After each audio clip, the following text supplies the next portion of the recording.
Hello everyone, welcome to my YouTube channel. मैं शुभम आज आप लोगों के बीच एंशियंट हिस्ट्री के बहुत ही इम्पोर्टेंट टॉपिक मौर्य डायनेस्टी के सारे इम्पोर्टेंट क्वेश्चंस को लेकर आया हूं, जो कि रिसेंट के सभी एग्ज़ाम में पूछे गए प्रश्न हैं।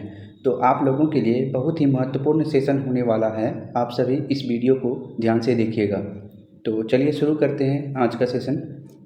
पहला क्वेश्चन है, मौर्य साम्राज्य की स्थापना किसने की थी? तो मौर्य साम्राज्य की स्थापना जो है वह चंद्रगुप्त मौर्य ने की थी। तो ऑप्शन बी इसका करेक्ट आंसर हो जाएगा। नेक्स्ट क्वेश्चन है, चंद्रगुप्त मौर्य ने किसकी सहायता से मौर्य साम्राज्य की स्थापना की थी? तो चंद्रगुप्त मौर्य ने चाणक्य की सहायता से मौर्य साम्राज्य की स्थापना की थी। और चाणक्य का ही दूसरा नाम विष्णुगुप्त भी था और कौटिल्य भी था। तो इसका आंसर ऑप्शन बी एवं सी दोनों हो जाएगा, क्योंकि चाणक्य का अन्य नाम क्या था? विष्णुगुप्त भी था और कौटिल्य था। ठीक है। नेक्स्ट क्वेश्चन, चाणक्य को और किस नाम से जाना जाता है? अभी वही बताए थे हमने।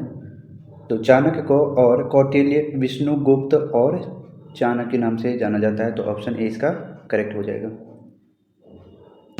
नेक्स्ट क्वेश्चन, मौर्य साम्राज्य की राजधानी कहाँ थी? तो मौर्य साम्राज्य की राजधानी जो है वो पाटलिपुत्र में थी। Option B. Next question, Chandragupta Maurya ने किस यूनानी शासक को पराजित किया था? तो चंद्रगुप्त मौर्य ने सेल्यूकस निकेटर, जो कि एक यूनानी शासक थे, इनको पराजित किया था। ऑप्शन बी इसका करेक्ट आंसर हो जाएगा। नेक्स्ट क्वेश्चन है, सेल्यूकस और चंद्रगुप्त के बीच संधि के परिणाम स्वरूप क्या हुआ था? तो सेल्यूकस निकेटर और चंद्रगुप्त के बीच पहले युद्ध हुआ था। उस युद्ध में जो है सेल्यूकस निकेटर जो है वो हार गए थे। तो हारने के पश्चात जो है इन दोनों के बीच में एक संधि हुई थी। तो सेल्यूकस ने जो है अपनी बेटी का विवाह चंद्रगुप्त मौर्य के साथ किया था। ऑप्शन बी इसका करेक्ट आंसर हो जाएगा। और जो चंद्रगुप्त मौर्य हैं, इन्होंने सेल्यूकस निकेटर को लगभग 500 युद्ध हाथी भेंट दिए थे। नेक्स्ट क्वेश्चन है, चंद्रगुप्त मौर्य के शासन काल में कौन सा धर्म अपनाया गया था? तो चंद्रगुप्त मौर्य के शासन काल में जैन धर्म अपनाया गया था। ऑप्शन बी इसका करेक्ट आंसर हो जाएगा। नेक्स्ट क्वेश्चन है, चंद्रगुप्त मौर्य का उत्तराधिकारी कौन था? तो चंद्रगुप्त मौर्य का उत्तराधिकारी उनका पुत्र बिंदुसार था। और फिर बिंदुसार के उत्तराधिकारी उनके पुत्र अशोक हुए थे। लेकिन इस क्वेश्चन के लिए चंद्रगुप्त मौर्य का उत्तराधिकारी कौन था? बिंदुसार था। तो ऑप्शन बी इसका करेक्ट आंसर हो जाएगा। नेक्स्ट क्वेश्चन है, बिंदुसार का उपनाम क्या था? तो बिंदुसार जो है इनका उपनाम अमित्रघात होता है। अमित्रघात का मतलब होता है कि शत्रुओं का विनाश करने वाला। तो बिंदुसार का उपनाम क्या था? अमित्रघात। नेक्स्ट क्वेश्चन है, बिंदुसार के बाद मौर्य साम्राज्य का शासक कौन बना? तो बिंदुसार के बाद जो है उनका पुत्र अशोक जो है वह शासक बना था। तो ऑप्शन बी इसका करेक्ट आंसर हो जाएगा। नेक्स्ट क्वेश्चन है, अशोक का राज्याभिषेक किस वर्ष हुआ था? तो अशोक का राज्याभिषेक जो है वह 273 ईसा पूर्व में हुआ था। तो ऑप्शन ए इसका करेक्ट आंसर हो जाएगा। कलिंग युद्ध जो है वह 261 ईसा पूर्व में हुई थी। तो उसके 8 वर्ष बाद जो है अशोक ने गद्दी संभाला था, लगभग 269 ईसा पूर्व में। अगर गद्दी संभालना पूछे जाए तो वह 269 ईसा पूर्व में हो जाएगा। और राज्याभिषेक का पूछे तो 273 हो जाएगा। और अगर पूछे कि कलिंग युद्ध कब हुआ था तो वो 261 में हुआ था। और अगर ये क्वेश्चन पूछे कि अशोक ने कलिंग युद्ध के कितने वर्ष बाद जो है राजगद्दी संभाला था, तो वो हो जाएगा 8 वर्ष बाद। तो इस क्वेश्चन के लिए आंसर क्या हो जाएगा? अशोक का राज्याभिषेक किस वर्ष हुआ था? 273 ईसा पूर्व में। Option A. और गद्दी कब संभाला था? 269 ईसा पूर्व में। कलिंग युद्ध कब हुआ था? 261 ईसा पूर्व में। कलिंग युद्ध के कितने वर्ष बाद राजगद्दी संभाला था? 8 वर्ष बाद। नेक्स्ट क्वेश्चन है, अशोक ने किस युद्ध के बाद बौद्ध धर्म स्वीकार किया था? तो अशोक ने कलिंग युद्ध के बाद जो है बौद्ध धर्म स्वीकार किया था। ऑप्शन बी इसका करेक्ट आंसर हो जाएगा। नेक्स्ट क्वेश्चन है, कलिंग युद्ध किस वर्ष हुआ था? तो कलिंग युद्ध जो अभी मैंने कुछ देर पहले ही बताया था कि 261 ईसा पूर्व में हुआ था। Option number B. Next question है, कलिंग युद्ध के बाद अशोक ने कौन सा उपनाम अपनाया था? तो कलिंग युद्ध के बाद जो है कलिंग युद्ध में इतने मारकाट अहिंसा मतलब रक्त बहे थे, उसको देख के अशोक ने क्या किया था? युद्ध का नीति ही छोड़ दिया था। वो अहिंसा की नीति अपना लिए थे। तो उसके बाद ही उनको देवनाम प्रिय भी कहा गया, प्रियदर्शी भी क्या कहा गया।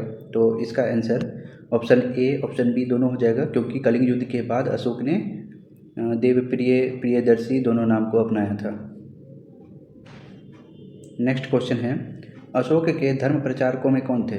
तो अशोक के धर्म प्रचारकों में महेंद्र और संघमित्रा थे, ऑप्शन ए। और ये महेंद्र और संघमित्रा जो है अशोक के पुत्र एवं पुत्री थे। इन्होंने महेंद्र और संघमित्रा को बौद्ध धर्म के प्रचार प्रसार के लिए श्रीलंका भेजा था। नेक्स्ट क्वेश्चन है, महेंद्र और संघमित्रा को कहाँ भेजा गया था? तो अभी मैंने बताया कि महेंद्र और संघमित्रा को बौद्ध धर्म के प्रचार प्रसार के लिए श्रीलंका भेजा गया था। ऑप्शन बी इसका करेक्ट आंसर हो जाएगा।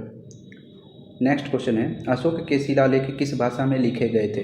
तो अशोक के शिलालेख जो है वह प्राकृत भाषा में लिखे गए थे। ऑप्शन बी इसका करेक्ट आंसर हो जाएगा। नेक्स्ट क्वेश्चन है, अशोक के शिलालेखों में कौन सी लिपि मुख्य रूप से प्रयोग की गई थी? तो अशोक के अधिकतम शिलालेखों में जो है ब्राह्मी लिपि उपयोग की गई थी, जो ऑप्शन नंबर ए में है। नेक्स्ट क्वेश्चन है, अशोक के शिलालेखों को सबसे पहले किसने पढ़ा था? तो ये क्वेश्चन काफ़ी बार पूछा जा चुका है कि अशोक के शिलालेखों को सबसे पहले किसने पढ़ा था? तो जेम्स प्रिंसेप ने सबसे पहले पढ़ा था। Option B. नेक्स्ट क्वेश्चन है, अशोक का कौन सा स्तंभ सबसे प्रसिद्ध है? तो अशोक का जो है सारनाथ स्तंभ, जिसे अशोक स्तंभ के नाम से भी जाना जाता है, ये सबसे प्रिय है, यूपी में पड़ता है, सारनाथ नगर है। तो ऑप्शन ए इसका करेक्ट आंसर हो जाएगा कि अशोक का सारनाथ स्तंभ, या जिसको अशोक स्तंभ के नाम से भी जाना जाता है, तो यह सबसे प्रसिद्ध है। Option A. नेक्स्ट क्वेश्चन है, अशोक का धर्म किस सिद्धांत पर आधारित था? तो अशोक का धर्म जो है वो अहिंसा के सिद्धांत पर आधारित था। ऑप्शन बी इसका करेक्ट आंसर हो जाएगा। नेक्स्ट क्वेश्चन है, अशोक ने कौन से धर्म परिषदों में भाग लिया था? तो ये क्वेश्चन का हमने सॉल्यूशन बौद्ध धर्म में भी देखा था कि अशोक ने जो है वह तीसरे बौद्ध संगति में भाग लिया था, और ये तीसरी बौद्ध संगति पाटलिपुत्र में हुई थी। तीसरी बौद्ध संगति कहाँ हुई थी? पाटलिपुत्र में। तो अशोक ने कौन से धर्म परिषदों में भाग लिया था? अशोक ने तीसरी बौद्ध धर्म परिषदों में भाग लिया था। नेक्स्ट क्वेश्चन है, मौर्य काल की प्रशासनिक व्यवस्था का उल्लेख कहाँ मिलता है? तो मौर्य काल की प्रशासनिक व्यवस्था का उल्लेख अर्थशास्त्र और मेगास्थनीज की इंडिका नामक पुस्तक है, जिसमें मौर्य काल की प्रशासनिक व्यवस्था का उल्लेख मिलता है। तो ऑप्शन डी, जिसमें ए और सी दोनों करेक्ट है। ठीक है। नेक्स्ट क्वेश्चन, इंडिका नाम ग्रंथ किसने लिखा था? तो इंडिका नामक ग्रंथ जो है वो मेगास्थनीज ने लिखा था। नेक्स्ट क्वेश्चन है, मेगास्थनीज किस यूनानी शासक का राजदूत था? तो मेगास्थनीज जो है वो सेल्यूकस निकेटर का राजदूत था। तो ऑप्शन बी इसका करेक्ट आंसर हो जाएगा। नेक्स्ट क्वेश्चन है, मेगास्थनीज किस मौर्य शासक के दरबार में आया था?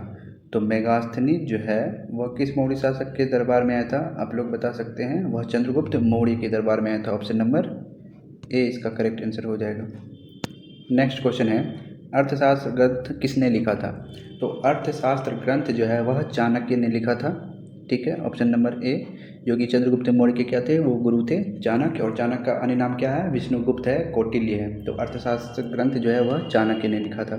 नेक्स्ट क्वेश्चन है, अर्थशास्त्र ग्रंथ किस भाषा में लिखा गया था? तो अर्थशास्त्र ग्रंथ जो है यह संस्कृत भाषा में लिखा गया था। नेक्स्ट क्वेश्चन है, मौर्य प्रशासन में सबसे उच्च पद कौन सा था? तो मौर्य प्रशासन में जो सबसे उच्च पद होता था वह राजा का होता था, उसके बाद प्रधानमंत्री का होता था। तो मौर्य प्रशासन में सबसे उच्च पद कौन सा था? राजा, सम्राट। और अगर ये पूछा जाए कि दूसरा सबसे उच्च पद कौन था, तो वो प्रधानमंत्री हो जाएगा। ठीक है। नेक्स्ट क्वेश्चन है, मौर्य काल में कर की दर क्या थी? तो मौर्य काल में जो दर था उपज पे वह 1/6 भाग था उपज का। Option number B. नेक्स्ट है, मौर्य साम्राज्य के पतन का प्रमुख कारण क्या था?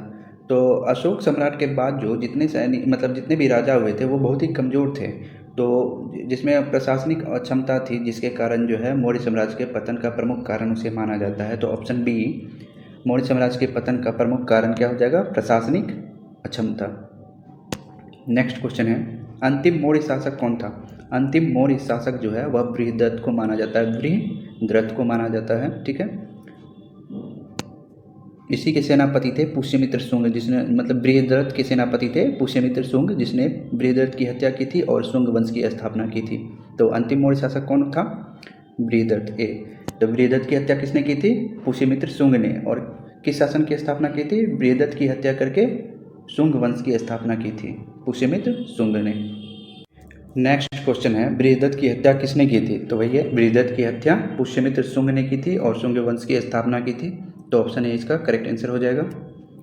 नेक्स्ट क्वेश्चन है, पुष्यमित्र शुंग ने किस वंश की स्थापना की थी? तो पुष्यमित्र शुंग ने शुंग वंश की स्थापना की थी, जो कि ऑप्शन बी में है। नेक्स्ट क्वेश्चन, मौर्य साम्राज्य की आय का मुख्य स्रोत क्या था?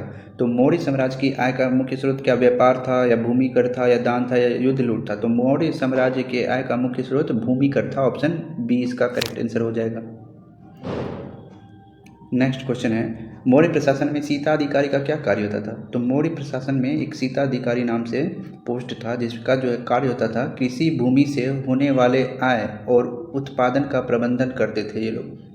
तो ऑप्शन बी हो जाएगा इसका करेक्ट आंसर, कृषि विभाग का देखरेख करते थे। नेक्स्ट क्वेश्चन है, किस मौर्य शासक को देवनाम प्रिय प्रियदर्शी भी कहा जाता है? तो अभी कुछ देर पहले हमने एक क्वेश्चन सॉल्व किया था कि अशोक को देवनाम प्रियदर्शी कहा जाता है। तो ऑप्शन बी इसका करेक्ट आंसर हो जाएगा। नेक्स्ट है, अशोक के कौन से शिलालेख में पशु बलि पर रोक लगाने का उल्लेख है? तो अशोक के प्रथम शिलालेख में जो है पशु बलि पर रोक लगाने का उल्लेख है, और टोटल 14 शिलालेख थे। अशोक के टोटल 14 शिलालेख थे, जिसमें प्रथम शिलालेख में पशु बलि पर रोक लगाने का उल्लेख है। नेक्स्ट क्वेश्चन है, मौर्य काल के दौरान विदेश नीति किसने बनाई थी? तो मौर्य काल के दौरान जो है वह विदेश नीति चाणक्य ने बनाई थी। ऑप्शन सी इसका करेक्ट आंसर हो जाएगा। नेक्स्ट क्वेश्चन है, चंद्रगुप्त मौर्य ने किस धर्मगुरु के उपदेश पर जैन धर्म अपनाया था? तो चंद्रगुप्त मौर्य ने अपने धर्मगुरु भद्रबाहु के उपदेश पर जैन धर्म को अपनाया था। तो ऑप्शन ए इसका करेक्ट आंसर हो जाएगा, भद्रबाहु। तो आज का हमारा सेशन यहीं पे ख़त्म होता है। ये सभी इंपॉर्टेंट क्वेश्चंस को हम लोग देख चुके हैं। तो आप लोग जो है वीडियो को लाइक करें, सब्सक्राइब करें, और किसी अदर टॉपिक पे आप लोग वीडियो देखना चाहते हैं तो ज़रूर बताएं। Thank you.